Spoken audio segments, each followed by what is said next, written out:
When we think of the word temptation or tempt, we're mainly speaking of to make an experience of, to search into. One of my favorite definitions is to try intentionally. Temptation is generally our thoughts, right? So Satan would put thoughts in our minds, suggestions in our minds, right? And as Jesus went through this process, right, there were these thoughts that he had. Just like how Jesus was tempted, we are tempted on a daily basis. I know that everything that Jesus went through on this earth, I feel like it was a display for what we as human beings, especially human beings in the kingdom, will and could go through in life. When it comes to temptation, we have to be conscious of what we are constantly doing and being offered, and the thoughts that creep into our mind.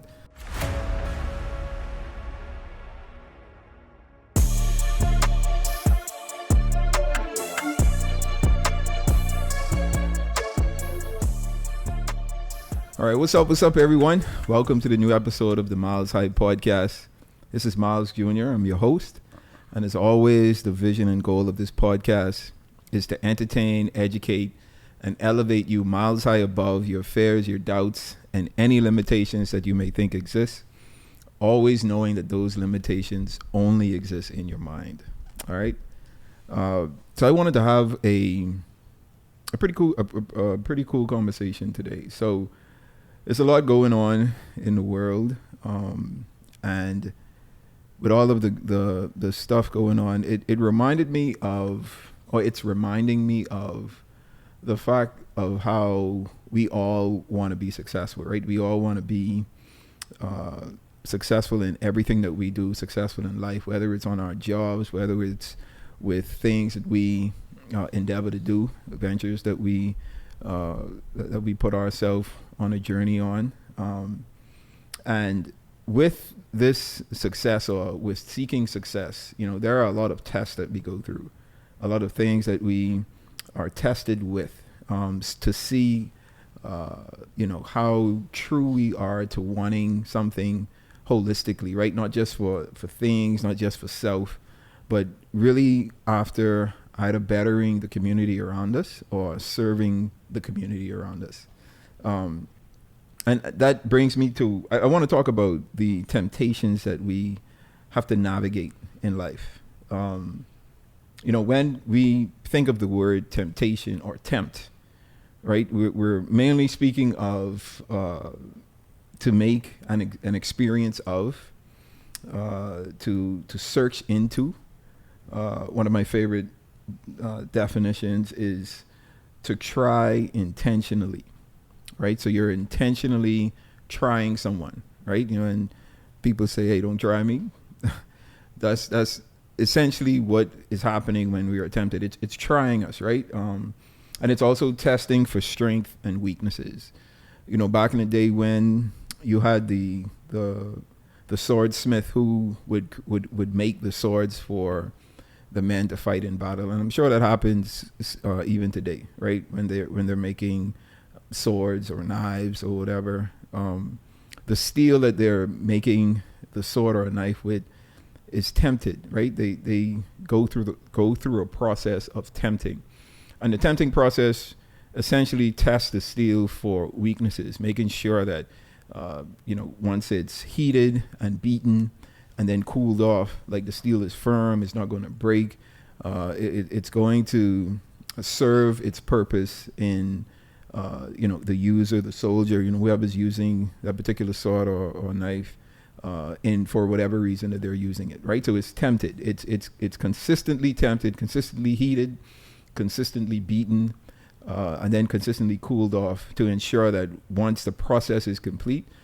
you have a product that you can swear by. And that's the process that we go through as human beings, right? We are consistently tempted, and I think a good example of this would be Jesus himself, right? Jesus was tempted. Jesus was the most perfect human being, the most perfect individual to ever grace this earth, but still he was tempted. You know, it shows the integrity that God had, right? Knowing that his son, who was Jesus, was sent to this earth, but he still had to go through the human process, right? The human process of being appointed as the Son of God officially, right? He was baptized. God declared him, you know, he was his son. And then he went into the wilderness to fast for 40 days and 40 nights. And through that process, or more to the end of that fasting period, he was tempted. You know, Satan came to him and tempted him.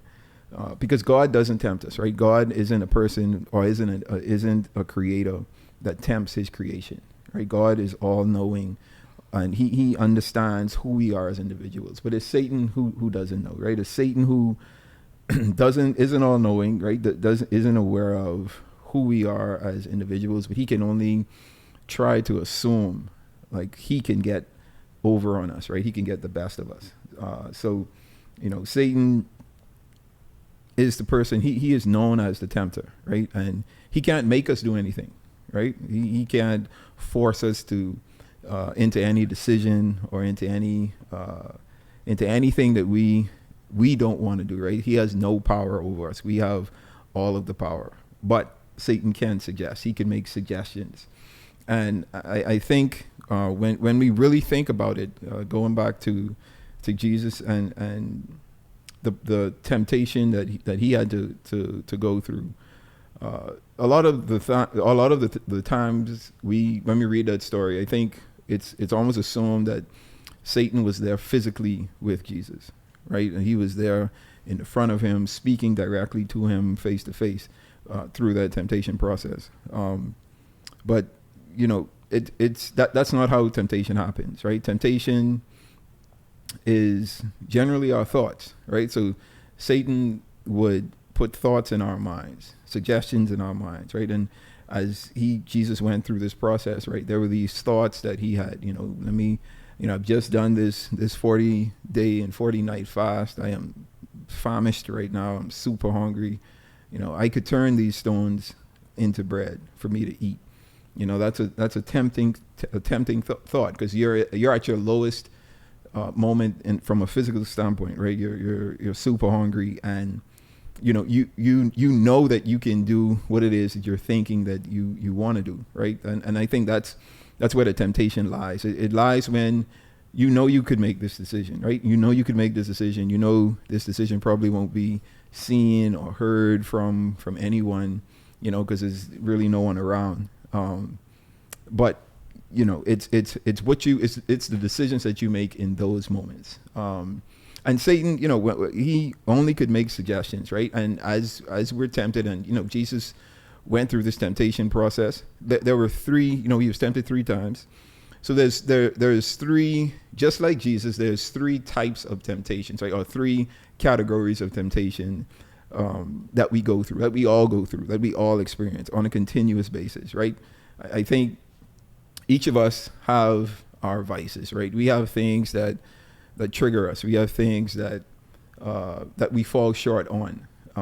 And I think as we go through life and make these decisions, Satan is aware of these, right? And he knows how to get us, right? For some of us, it's sex. For some of us, it's money. For some of us, it's gluttony. For some of us, it's all of these things that cause us to fall short. And generally speaking, like, those are the things that we are tempted with. And when I talk about 3 things or 3 categories that we normally are tempted in, or 3 categories that Satan uses to tempt us or to make suggestions to us, we can find it actually in the good book, as always, right? I want to read 1 John chapter 2, verse 15, right? It says, "Do not love the world or anything in the world. If anyone loves the world, love of the Father is not in him. For everything in the world, the lust of the flesh, the lust of the eyes, and the pride of life, comes not from the Father, but from the world. The world and its desires pass away, but whoever does the will of God lives forever." So in this passage, I want to point out three things, right? It says, for everything in the world, and then it lists three things that are in the world, right? The lust of the flesh, the lust of the eyes, and the pride of life. And I think these are the three areas that we are tempted in the most, right? When we talk about the lust of the flesh, we're talking about appetite, right? Our appetite, our sexual appetite, our money appetite. It's about self-gratification. And I think as we progress in life, especially as men and women too, women as well, right? But men, for the most part, our sexual appetite almost guides us through life, right? As we grow up as young men, we go through the process of puberty, and then we start being attracted to females. And for the most part, like, it's crazy that most of our decisions as men are geared towards women, right? It's geared towards impressing women, being able to attract women to us. So our sexual desires are really heightened as men. And a lot of the times, that's what we are most tempted with, right? And that comes from the lust of the flesh. And then the second one is the lust of the eye, right? And when we talk about the lust of the eye, we're talking about craving what you see, right? Or coveting, right? Coveting things. That's one of the 10 commandments, right? It says, thou shalt not covet. And it's how serious God takes this aspect of humans. We see all of these things. We see all of these tangible things that we want to attain, right? We look at people and we see the way that they're living, and we want those things, right? So we're tempted to do things to attain those items. Whether it's being offered or having the opportunity to steal money, or being offered money in a not so good way, where we're able, in our minds, we're saying, okay, if I get this money, I can attain this, or get this, or build this house, or get this car, or buy these, whatever that item is. But it's the lust of the eyes that we're dealing with at that point. And then it's the pride of life.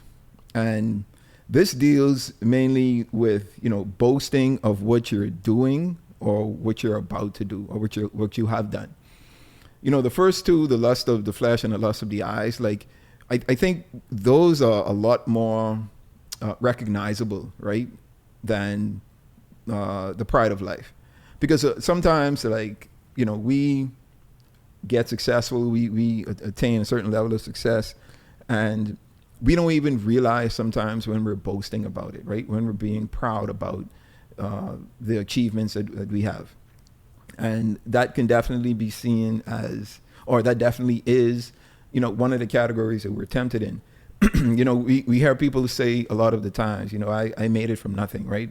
I from rags to riches, and I did it on my own. I'm a self-made millionaire. I'm a self-made entrepreneur. I'm a self-made business owner. And we start to think like, man, this is about me. This is all done by me, by myself. And, it's a temptation of thinking that, man, I have done this. I've done all of this myself. I am the person that is achieving all of this, right? And we forget that God has blessed us with the talents. God has blessed us with individuals around us. He's provided us with all of these blessings that we're able to, that work together for us to be successful in life. So the pride of life is one of those that, we don't really recognize, but it's something that is an important thing that we have to be conscious of, right? So when you go back to Jesus' temptation, right, you think of the lust of the flesh, right? And that's where Satan told him to turn the stones into bread because he was hungry, right? He wanted that gratification of his flesh. My body is hungry. I want to feed my body. That's tempting at that time, right? When we talk about lust of the eye, we see where Satan shows him the land and tells him, I'll give you all of this land as far as you can see. And it's crazy that Satan would tell God that, right? But that's what it was. That's a part of the category that Satan tempts in. And then it's the pride of life, right? Where he told Jesus to throw himself off this building, and God will send his angels down to to stop him from harming himself, because he was proud, right? I have these individuals, or these beings that look out for me, right? And I can do whatever I want because I can't be hurt. And that's the pride of life, right? Because Satan in turn was just trying to show or tell Jesus, look, you can display or put yourself on display for these individuals to, advance your career in a sense. And I think just like how Jesus was tempted, we are tempted on a daily basis. I think, I know that everything that Jesus went through on this earth, I feel like it was a display for what we as human beings, especially human beings in the kingdom, will and could go through in life, right? The temptations that he received, the persecution that he received, even the successes that he received, and the way he received them, the things that he did, the principles that he used, all of that was examples for us to follow. So, I think when it comes to temptation, we have to be conscious of what we are constantly doing and being offered, and the thoughts that creep into our mind. If we could look at other examples of temptation, right? With Adam and Eve, they were tempted with the fruit, and they were tempted not only with lust of the flesh, but they were tempted with the pride of life, right? Satan told Eve, man, God knows everything. Why doesn't he let you know everything, right? You eat this fruit and you will be as wise as God. Joseph was tempted with sex, with the story of him having to leave his coat of many colors behind. Then we have David with Bathsheba, again, lust of the flesh. And we just see all of these examples of individuals, not only in the Bible, right, but we see worldly examples as well, right, as we look through society and history and see how men and women have fallen because they succumb to temptation. I think it's important for us to continue to be aware of what we want to achieve in life and the process that it takes for us to get there. I think temptation is necessary. My dad made this comment, and it's been always been something that has stuck with me. He said, you should never trust someone who has never been tested. And I think it has to deal with tempering, right? Going back to the example of when the swordsmith would temper the sword. If I give you a sword that wasn't tempted, right, wasn't tested, and you go into battle with that sword, chances are you're not going to be successful or be victorious in that battle, because you don't know, or no one knows the character of that steel, of that sword that you have, right? If it's going to be able to withstand a fight, if it's going to be able to withstand blocking an attempt on your life, or even if it's going to be able to withstand killing someone, right? If it becomes necessary. So I feel like if someone has not been tested, right? If they have not been tempted, then they can't be trusted, because they're only individuals who have been tempted or tested, and they come through that testing in a positive way. They develop great character, right? Those individuals that you could look at, those are individuals that you can trust. Those are individuals that you can almost assume, right? You can almost expect the actions or the decisions that they make, right? And those are the individuals that we want leading us, that we want serving us, that we want to serve. Because to be tempted, I feel like it's the utmost level of being able to achieve success. We all want to be successful, right? And I always say, man, you have to be careful what you confess, because whatever you confess, you're going to have to contest, right? So if you say, man, I love God, I want to serve God, and I am my full self, right? I again, example with my wife. I love my wife. I want to be faithful to her. I want to be faithful to the God that I serve, and to live this word that I am speaking. That's when temptation comes, right? Temptation comes to test those, right? And in the good book, it says, whenever the kingdom is preached, the devil comes immediately to test, right? To test if the word has fallen on good soil. And I think that we must be aware of what we are confessing, what we are saying, because what we say can be contested. That's why I'm always conscious of what I say, right? If I am making a public proclamation, or even if I'm just saying something out loud, I know that it's going to be tested. Go ahead. No, I wanted to give an example, but you can tell me if this is, Yeah, go ahead. Like, we have someone currently working on something for us, and like, we had a conversation, or you had a conversation recently with them, and they were saying, the devil is really tempting or testing him, because every time we reach a milestone, something dramatic or drastic or life-threatening happens. And we see it all the time, like when we're closest to an achievement, like something happens, like you were currently editing a very good message from your dad, and then your computer just shuts off and never starts again. And like, we both said at the same time, like, I brought it up to you and you said that you also thought the same thing. I was like, this message is so powerful that someone doesn't want it to be heard. And so it's just like, you see these instances every day in life where something is testing you or tempting you or like blocking you from something. And we just have to fight through it. Yeah, and I was going to get to that point as well, right? Because as we progress through life, there's always this moment where we feel like everything is going wrong, right? Everything is everything that shouldn't happen happens. Like Sharice was saying, I was editing this series that my dad was doing, and it was a really powerful series. We're going to be releasing it very soon on our Munroe Global app, so stay on the lookout for that. But out of nowhere, my computer stopped working. Like, it just wouldn't cut on. Like, it worked one night. I was editing that night. We finished editing, went to bed, woke back up the next day. My computer wouldn't cut on, and it stopped me or delayed me in being able to edit that particular series because my computer wasn't working. And I guess it was like, man, how crazy is it that I haven't had any issues with this computer before, and then all of a sudden, I feel through editing this particular series, my computer stopped working. And like Sharice was saying, like this person who we work with,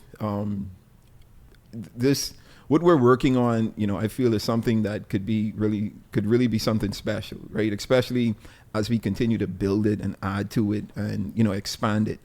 And they were hit with some health issues. They were hit with, their family had some issues. Like, there was a bunch of things going on. They were literally hit. Like, and it's almost lost his life, and it's just one of those things where, like, you recognize that, man, what I am doing is definitely worth doing, right? It's definitely effective, and it's going to be effective. And I think all of these things are happening to me to test how, not only how much I want it and how serious I am about it, but if I'm going to go through the test. If you look at Job, right, I feel like the story of Job is similar to this, right? Job was seen as one of the most upstanding kingdom citizens in the Bible at that time, or in the land at that time. And, Satan came to God and was like, yo, Job, you blessing Job, and Job is serving you because of all of these blessings that you're giving him, right? I bet if you take everything away from him, you're going to see his true colors, right? He's going to stop serving you. And God said, sure, everything in his possession you have control of, but don't harm him as an individual. And I think that's what happens, right? We go through these circumstances and these processes in life, and everything around us just goes haywire, right? Like, essentially, we may not be affected physically. Sometimes we are affected physically, but we don't come to death, right? We may get injured in somehow, or get sick health-wise, but it's not something that is going to kill us, right? And I think that the reason that it happens is because we're being tested. We're being tempted in that time, going through a process of being tempted, because whatever's on the other side of temptation is something far greater than the temptation that we go through, or it's even far greater than where we were before we were tempted. And with Job, right? Job had wealth. He had, a great family, a healthy family. He had all of these riches. And then he went through this process where he lost everything. And then after he went through the process and came through it, he was blessed, 7 times more than what he had.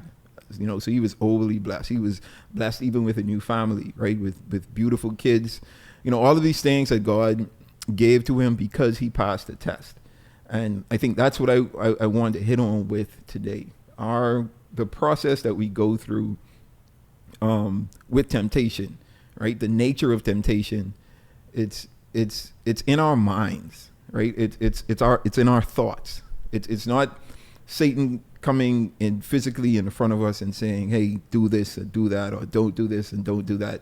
No, it's these subtle suggestions that we get in our minds to, man, you could take this $50, you could take this $100, you could sign the signature here, right? No one is gonna know. You can sleep with this young lady, you can sleep with this young man, no one is gonna find out. And it's us being able to say no, reject those temptations, to prove ourselves, right? To prove ourselves not only to us, but to prove ourselves to God, so that he can continue to bless us. I remember when I was younger, I was a teenager at the time, and I was tempted with the lust of the flesh. Actually, I guess this is lust of the eye, essentially. So my dad used to have this money clip, right? And in his money clip, he used to have a couple of bills, because he always wanted to be prepared for whatever. And I went through this period of like just stealing like $100, $200, $300 here and there from my dad, right? And he never really paid, at least I thought he never really paid attention to it, because it'll be a few $100s there in the roll, so it wouldn't be like, at least I didn't think like he would count out and know what he has. But after, I would say this maybe happened for a couple of months, maybe even a year, to be honest. And I would be taking money for like, buying some sneakers, or going to the movies, or like just doing something that I needed money for, or whatnot. And eventually he kind of, I can't remember how he found out, but he found out that I was stealing money from him, and we had a conversation. And he was like, yo, why are you, like, what's the purpose of you stealing, right? What is stealing going to do for you, right? Because you're going to steal, I'm going to find out, then I'm going to get upset, and I'm not going to like be as generous as I could or should be to you, right? As opposed to you just coming to me and asking for what it is that you want. And I thought about it, and I was like, man, that's right. Like, I had no reason to steal, right? Because even if my dad said no when I asked him for money, it would have been for a purpose. It would have been for a reason. And then on top of that, like, I could have just, figured out how to make money or get the money a different way, whether it's through the job I was working in the summers, or, whatever the case is, right? It could have been a better way to get that money. And, that was a lesson that I went through, because I started to realize that, man, this decision that I was making was just dumb. And it started with a thought. It started with me seeing the water cash, the money clip, my dad's drawer, and just being, I could take a couple of dollars. I don't think my dad could miss this. And, just realizing that, man, that wasn't the best decision, because then, I had to go through the process of my dad not being able to trust me. And I don't think we ever got to that point, but that's a response, right? That's a response to when you steal. You can't be trusted, and you have to either build back up to a level of trust with the individual, the organization, or whoever it is that you stole from, or you don't get that opportunity anymore. That's something that you no longer have. Do we all have a stealing story? Because I'm pretty sure we do. Because my uncle had, like, he used to save coins and like just dollar bills, and every time I would be by him, I'd be like, let me help myself. Just take and I just, dollars. and he wouldn't miss it. So I'm like, well, am I really doing something wrong? But I feel like a lot of kids, young people, they kind of do it. So I don't know. And I think that's why, like, my dad really, like, wasn't upset. Like, we literally just had a conversation about it.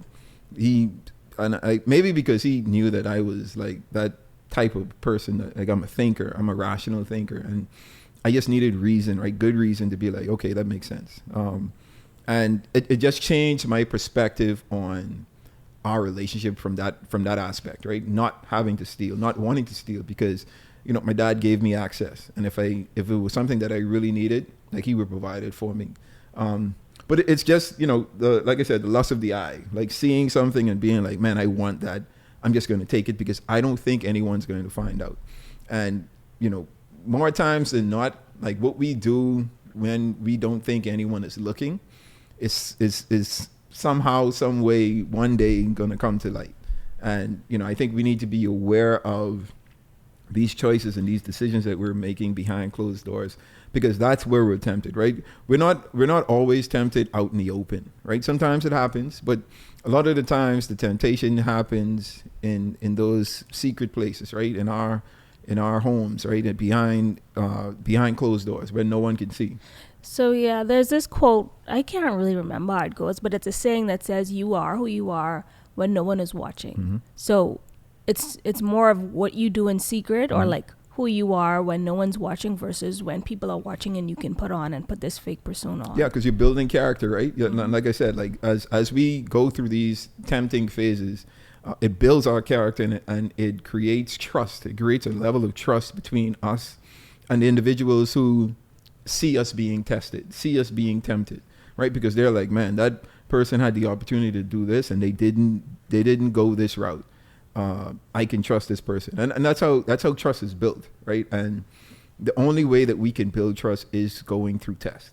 And like I said, my dad always said, you should never trust someone that has never been tested.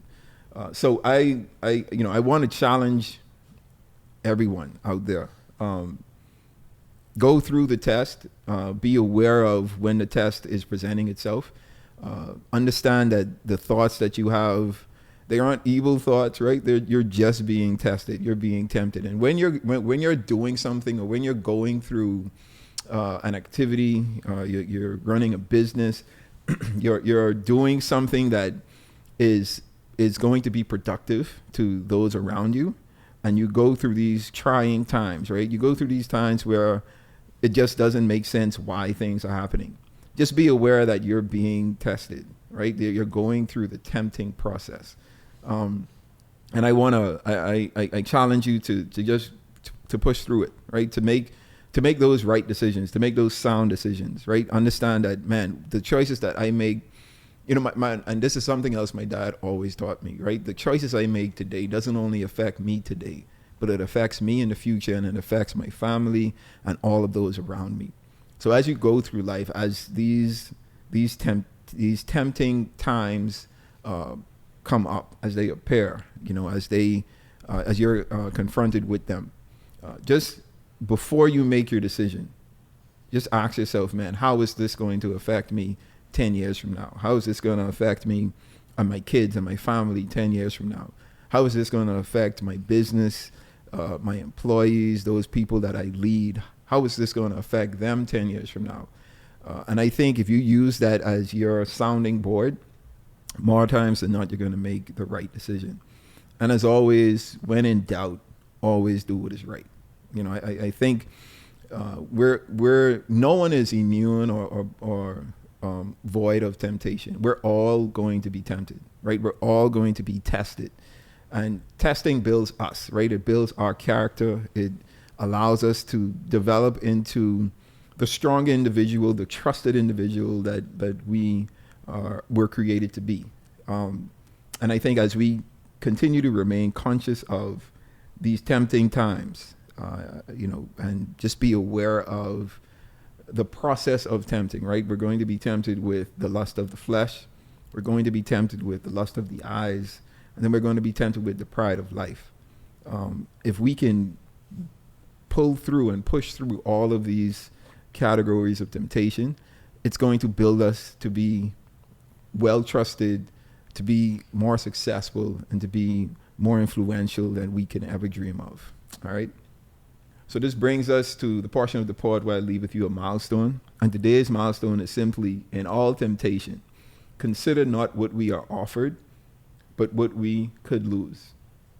So when you're tempted, when you're going through these tempting times, don't consider what the offer is, whether it's money, whether it's sex, whether it's the pleasures of life, whether it's being able to be praised and celebrated by the masses. But think of what it is that you're losing. Are you losing yourself? Are you losing your integrity? Are you losing morals, your ethics? Are you losing, could you lose your family? What is it that you're going to lose? And I think if we look at and flip it to that perspective, hopefully we could make the right decision. All right. So that brings us to the end of this pod. I challenge you to always be aware of the test, right? And my encouragement to you and my prayer for you is that every test that you go through, you pass with flying colors. All right. As always, the vision and goal of this podcast is to entertain, educate, and elevate you miles high above your fears, your doubts, and any limitations that you may think exist, always knowing that those limitations only exist in your mind. All right. Until next time, you guys stay blessed.